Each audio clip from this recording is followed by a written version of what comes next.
senhores cavalheiros, senhoras damas, Pac-Man Master 9 mais uma vez. E senhores, hoje eu vos trago o 8º vídeo da nossa série sobre Roma. Hoje eu vou falar de prazeres e excessos. E nem de longe eu fiz um vídeo em que eu vou derrubar tantos preconceitos em tão pouco tempo quanto nesse vídeo. Porque a imagem que a gente tem de Roma, principalmente a imagem que chegou através do cristianismo, senhores, quanto mais eu vejo sobre Roma, mais eu vejo que nós estamos muito equivocados em determinados aspectos. Com relação, nós vemos Roma como se fosse o lar da luxúria, dos prazeres desvairados, da loucura, da folia. Senhores, antes de qualquer coisa eu quero dizer, falar um pouco do perigo que nós temos em distorcer concepções antigas, visões antigas com a nossa visão moderna. E nós fazemos isso principalmente por causa da religião. Então nesse vídeo falando sobre prazeres e excessos, e principalmente com relação à Roma antiga, senhores imaginam do quanto nós iremos falar. Mas de primeira, vamos dizer assim, deixando uma pequena introdução, eu quero só falar logo de início que muito do que nós pensamos é bem diferente. A nossa visão é um pouco distorcida com relação a Roma. Nós veremos. Prazeres, senhores, só tem a ver em Roma. Eles têm a ver com cidades. Cidades têm a ver com prazeres. Porque os homens eles só são plenamente eles mesmos quando eles se encontram nas cidades. É na cidade romana que o homem consegue atender a todos os seus prazeres e necessidades de forma plena. Então a cidade ela tem comodidades materiais. Eu posso citar aqui os banhos, as fontes, os prédios. As cidades elas são cidades muradas. Então aí nós vemos uma questão de segurança.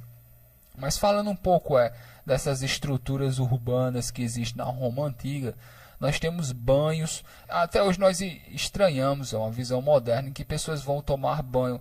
Primeiro, os banhos são com água aquecida, tá ok? E nós estamos aqui na Europa, então muitas vezes um banho público é o único lugar quente, aquecido. Era realmente assim algo que fazia as pessoas da cidade se orgulharem pelos banhos públicos que eles tinham lá. Era uma espécie de sauna. Era um prédio e o prédio inteiro você tinha diversas piscinas. Todos poderiam pagar uma pequena quantia e frequentar. E você tinha escravos, mulheres, crianças, homens de todas as idades. Todo mundo por um pequeno espaço de tempo desfrutava. Os banhos públicos eles são lugares como hoje seria o cinema, os restaurantes, as lanchonetes, por exemplo. Lugar onde todo mundo vai, paga uma pequena quantia e passa aquele tempo ali. As pessoas usavam para conversar e tal. Com relação às fontes, em Roma você não tem água encanada. Aliás, existe uma lei que proíbe que os romanos tirem água, puxem água para dentro de casa. Tá ok? Então você tinha as fontes, as pessoas, os escravos, eles iam lá com os baldes e pegavam a água que precisavam para fazer seus afazeres domésticos. Traziam água para dentro de casa. Cidades são muradas, vocês têm os prédios públicos para resolver as questões públicas, foram construídos por alguma família, esperando algo em troca, geralmente relacionado a imposto, tá ok. Senhores, uma questão muito importante aqui com relação ao costume romano é esse conceito banquete. O banquete se chama commissatio. E o banquete, na verdade, ele é como se fosse uma pequena festa. O banquete não é só a ideia que nós temos de banquete atualmente, tá ok? O banquete ele é uma pequena festa. E o banquete ele tem toda uma hierarquia, ele tem todo um conjunto de regras para acontecer. Então, por exemplo, ele tem uma hierarquia na mesa, é o lugar que as pessoas sentam, Outra coisa é que as pessoas banqueteavam geralmente com pessoas relativas, além da família, também com relação à profissão que você seguia. Então, por exemplo, se você fosse comerciante de uma determinada cidade, ou você fosse soldado, ou você fosse marinheiro, as classes, além fora da família, do círculo da família, do clã, dos clientes, dos servos, as classes elas costumavam banquetear juntas. E mais uma vez obedecendo uma hierarquia estrita, com relação às pessoas que vão sentar na mesa, o lugar em que você senta, tá ok? O banquete geralmente é dividido em duas partes. A primeira parte você come e bebe, e a segunda parte você só bebe, que aliás é a parte mais importante. Nos banquetes, você, como eu disse, como o banquete ele é uma pequena festa, então você tinha músicos, você tinha poetas, você tinha filósofos, você tinha todas essas pessoas que faziam com que o banquete se tornasse mais interessante. Então as pessoas cantavam, elas discutiam filosofia, elas declamavam poesia, como eu digo, como se fosse uma pequena festa, né? É extremamente importante. Eu diria, o banquete é na verdade o acontecimento mais cotidiano, eu diria assim, em Roma. É como se fosse uma pequena festa particular, e ele é muito comum, e ele tem, como eu já coloquei, algumas regras, conforme ele ocorre. Fora o banquete que ocorre em casa, você tem as tabernas. E nessas tavernas, algumas pessoas dependem da região, algumas pessoas chamam tabernas, outras pessoas chamam tavernas. Tá ok, senhores, eu vou chamar taberna, mas muda um pouco de pronúncia aí conforme a região do país. Nas tabernas você tem as confrarias, as colédias. E, senhores, aqui é algo muito importante com relação a Roma, que é o seguinte: em Roma, várias pessoas se reúnem nesses bares, e eles formam essas coisas chamadas confrarias, o collégia. E essas confrarias, elas existem em toda Roma. Elas não chegam a ser pequenos partidos políticos, mas as pessoas se reúnem em confrarias com relação aos mais variados assuntos. Uma confraria ela pode ser desde um pequeno partido político até uma seita religiosa. Mas o que nós sabemos hoje é que existiram milhares em Roma. Os imperadores, na verdade, eles tinham medo dessas confrarias. E é algo completamente comum. Você tem essa reunião de pessoas nas tavernas, tá ok? Tabernas, como vocês queiram, senhores, e você tem confrarias. Essas pessoas se reúnem para adorar um determinado Deus. Como eu havia falado aqui, em Roma, o seu credo religioso ele não é imposto. Nunca foi. Nunca houve imposição de credo religioso em Roma antes do cristianismo. Não só cada cidade tinha suas divindades, mas as diferentes confrarias elas se reuniam para adorar seus deuses. Era óbvio que o mais comum de todos era Baco, tá ok? E nessas confrarias, nessas colégia, escravos também podem participar, tá ok? Outra coisa interessante é o seguinte: as confrarias, elas que tomam conta dos enterros, do velório de seus membros. Então, muitos escravos, aliás, faziam parte desses grupos que se reuniam nas tabernas, com o único intuito de ter um velório, ter um enterro, porque eles enterravam os seus. Tá ok? Então, é costume entre as confrarias enterrar os seus, que já é algo que é de se preocupar. A maioria dos escravos eles poderiam simplesmente ser enterrados como animais, né? Então, essas confrarias, mais uma vez, elas vão desde de reuniões políticas até grupos religiosos. Aliás, é muito provável que os cristãos tenham imitado essas confrarias quando eles começavam a se reunir para discutir as questões que eles discutiam. Porque esse era o costume romano muito mais do que era no território judeu. Tá ok? Então, senhor, só adiantando um pouco aqui, mas muitos dos costumes que os cristãos vieram adotar, na verdade, eram costumes romanos, que as pessoas praticavam em Roma. Quando eu falar dos filósofos mais à frente e tal, os senhores entenderão. Então, senhores, nós temos essas confrarias. Confraria, ela pode ser, você entenderia, ela pode ser desde uma confraria até uma seita. Ela, vamos dizer assim, ela gira nesse espectro. Os imperadores, os políticos têm medo delas. Elas são extremamente populares. Eles são grupos, daí que vocês entendem como surgir grupos como a maçonaria, por exemplo. Isso é costume latino, já desde Roma Antiga, senhores. Então, o paganismo, eu vou usar esse termo aqui, eu não gosto de usar esse termo paganismo, mas infelizmente eu tenho que usar, mais uma vez, o cânone horrível, a nossa visão distorcida, moderna, em cima dos antigos, nós violentando, mas eu vou usar esse termo pagão. E nesse paganismo, a celebração religiosa ela é uma festa. Isso é com relação a Baco, é a divindade mais representada em todo o universo latino, tá ok? Baco, ele é o que mais, ele aparece em túmulo, ele aparece nas construções das cidades, em todo lugar você vê. De longe é a divindade mais representada. E, senhores, o que é o sacrifício? Isso é uma questão aqui, porque muitas pessoas não entendem o que é o sacrifício. Então, muitas dessas confrarias, dessas colédia, elas se reúnem. Aliás, eu não tenho certeza com relação à pronúncia, se seria colégia. Senhores, mais à frente eu pesquiso e digo aqui, mas eu vou falar colégia. Mas pode ser colégia também, né? Mas confraria, tá ok, senhores? Algo entre uma confraria e uma seita. Muitas delas elas existem para louvar uma divindade em particular. Então você tem...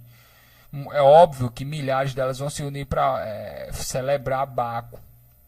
E quando você está tendo essas divindades, aí é que vem a questão do sacrifício. Porque o que é o sacrifício? Muita gente tem uma visão distorcida, errada do que é o sacrifício numa civilização antiga. As pessoas acreditam que os deuses eles vivem em nós. E no momento em que eu estou sendo feliz, os deuses estão sendo felizes através de mim. No momento em que eu estou sendo triste, eles estão passando por tristeza através de mim.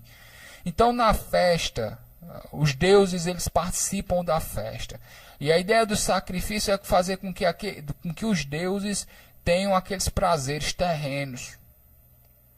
Então você tem a ideia do sacrifício muito relacionado com o banquete, mais uma vez. Então, o sacrifício ele ocorre tanto dentro de casa, como ele ocorre no templo. Quando o sacrifício ele ocorre dentro de casa, o que se fazia era o que? Você pegava aquela porção de comida, geralmente era carne, não é? E depois que você sacrificava, as pessoas comiam, os escravos comiam o resto. Quando essa carne era sacrificada no templo, uma porcentagem do sacrifício ia para os sacerdotes. Aliás, às vezes era tanta carne, você imaginar assim, você matar um boi inteiro, em que o restante era vendido para os açougues, tá ok? Era assim que os templos conseguiam se manter. Uma parte da carne eles faziam lá, faziam uma performance lá do sacrifício e tal, ritual. Uma parte ficava com eles da carne, tá ok? Então, o sacrifício ele é o prazer da divindade. O sacrifício é feito para você trazer prazer à divindade, que ela participe daquela festa, daquela dança, que ela participe daquela enquanto você estiver bebendo o vinho e comendo a carne. A semana em Roma, você não tem esses domingos certo, como os dias, os feriados, eles são feriados religiosos. E eles dizem que todo mundo deve parar de trabalhar, inclusive os escravos e os animais de carga, tá ok? Então a semana romana, assim, o que diz se as pessoas vão trabalhar ou não são os feriados religiosos. Possivelmente esses feriados eles variavam de cidade para cidade, né? Acho que só um calendário, as pessoas só começam a usar um calendário muito tempo depois, um calendário único. Né? Então, tá ok, galera. Então, tipo, o que dá o feriado, o que faz com que as pessoas parem de trabalhar são as questões religiosas. Você não tem aquele dia certo, todo sábado, domingo, depois de tantos dias, todo mundo para, como a gente tem uma semana hoje. Tá ok. Então, voltando aqui com relação ao sacrifício, sexo ele faz parte do sacrifício, porque mais uma vez aquilo ali você tem a divindade participando dos prazeres que estão ocorrendo ali. Então o que é que dava geralmente? Você dava um banquete, esse banquete era oferecido a uma determinada divindade. Se fosse feito dentro de casa, todo mundo comia, dançava. Tem a primeira e a segunda parte é só bebida, eles bebem. E tipo, para coroar à noite, as pessoas geralmente terminavam fazendo sexo, como se fosse o final da noite, vamos dizer assim. E tudo isso era uma coisa só, era um único evento voltado ao prazer, em que as pessoas estão celebrando ali, as divindades estão celebrando junto com elas, através do corpo delas. Tá ok? Senhores, outra coisa com relação a diversão, os prazeres, com relação aos espetáculos. Eu já falei aqui com relação dos gladiadores.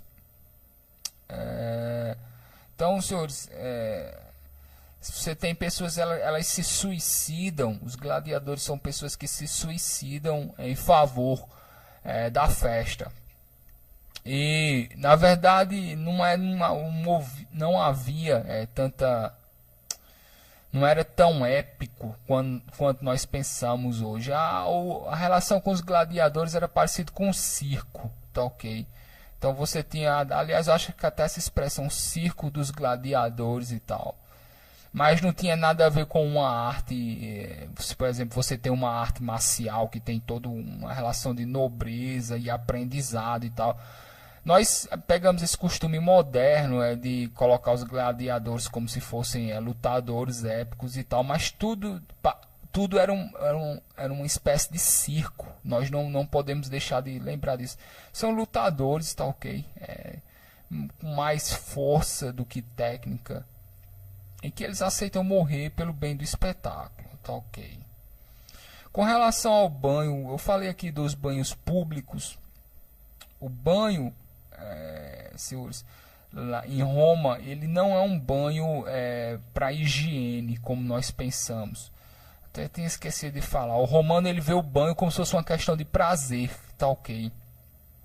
Então, por isso que quando as pessoas elas estavam gastando muito tempo nos banhos públicos, é como se elas estivessem gastando dinheiro com prazer. A visão do romano do banho como higiene não é esse banho que as pessoas vão gastar o tempo lá nos banhos públicos, tá ok? Como eu digo, é uma questão de aconchego e tal, mas como se fosse uma sauna para você relaxar e tal. Deixa eu ver se que eu tenho mais aqui. Sim, com relação ao sexo. Engraçado que existiam. As pessoas têm uma visão com relação ao sexo em Roma. Mas existiam, vamos dizer assim, ditames de como o sexo deveria ocorrer. E, por exemplo, em Roma eles dizem que o sexo deveria sempre ser depois do anoitecer, devia ser no escuro. E o que nós vemos é que as mulheres elas permaneciam com algumas partes da roupa, com o que hoje seria o sutiã e tal, mesmo as prostitutas. Ao que parece, o sexo, os romanos, eles não viam. Hoje nós temos uma visão de sexo, por exemplo, em que duas pessoas participam igualitariamente, vamos dizer assim, do ato. No romano, a noção de quem é o senhor e de quem é o servo, ele permanece no ato sexual, tá ok? Então, por exemplo, eu estava pensando com relação ao sexo com escravos. Na verdade, o que você tem é mais uma masturbação em que você usa o corpo do outro para se masturbar. Mas não é essa noção de sexo que nós temos hoje, de vamos dizer que você tem as duas partes igual. Não, você mesmo no sexo você tem senhor e servo, ou senhora e servo, ou senhora e servo, o que seja, vocês entenderam, tá ok? E por isso você tem sexo com escravos e sexo com meninos. Então, mais uma vez, é mais uma espécie de masturbação em que você usa o outro para fazer isso, tá ok? E não é sexo movido por paixão. Os romanos, falando aqui com relação à paixão diretamente, os romanos tinham muito cuidado com relação à paixão. Na verdade, eles fugiam. Até a palavra, você tem a palavra hoje, patos, de patologia. Os romanos, eles realmente entendem que a paixão é uma doença. Então, você pode, sexo, você como senhor, você se masturba, se você quer relaxar um pouco. Mas isso está muito longe de paixão, mesmo com relação entre homens e mulheres. Mas existia, senhores, você tem aí muita poesia falando de paixão entre homens e mulheres, homens e homens e tal, mulheres e mulheres e tal. Mas os romanos entendem a paixão não como algo para você, não como algo benéfico, algo do bem, algo puro e belo, como nós tivemos depois do romantismo. Nós temos uma visão romântica disso, nós modernos. A visão do romano, eu acredito, que ele vê a paixão como algo de doença mesmo. Quem está apaixonado está doente, tá ok? Porque eles veem que a paixão faz com que a pessoa se entregue como um escravo, que você tenha a complacência dos sentidos e tal, você se torna efeminado, como eles dizem e tal. Então, para o romano, um senhor, ele não se apaixona, ele não faz sexo por paixão. Ele tem filhos com a mulher dele, se ele quiser ter filhos, herdeiros, por uma questão familiar. E se ele quiser se masturbar, vamos dizer assim, ele vai usar os escravos, ou meninos, ou escravas, ou o que ele quiser. Vocês conseguem mais ou menos entender mais a diferença do que é um ato sexual hoje moderno, em que você tem, vamos dizer, uma igualdade entre as duas partes no ato, e do que é você ter uma relação sexual de senhor e servo, em que é praticamente uma masturbação, tá ok? Então, senhores, eu acho que o assunto acaba por aqui. Eu vejo os senhores no próximo vídeo, dando alguns recados aqui. Não esqueça, senhores, da página no Facebook, tá ok? Para os senhores manter as atualizações. Aliás, senhores, tem alguns links aí embaixo. Os senhores podem conhecer meu canal pessoal também, onde eu faço para meus amigos, levo minha discussão, gravo vídeo sem edição nenhuma, sem pretensão nenhuma. Tem o meu canalzinho pessoal, tá ok? E eu vou ficando por aqui. Então, senhores cavalheiros, senhoras damas, obrigado pela paciência, senhores. Se cuidem.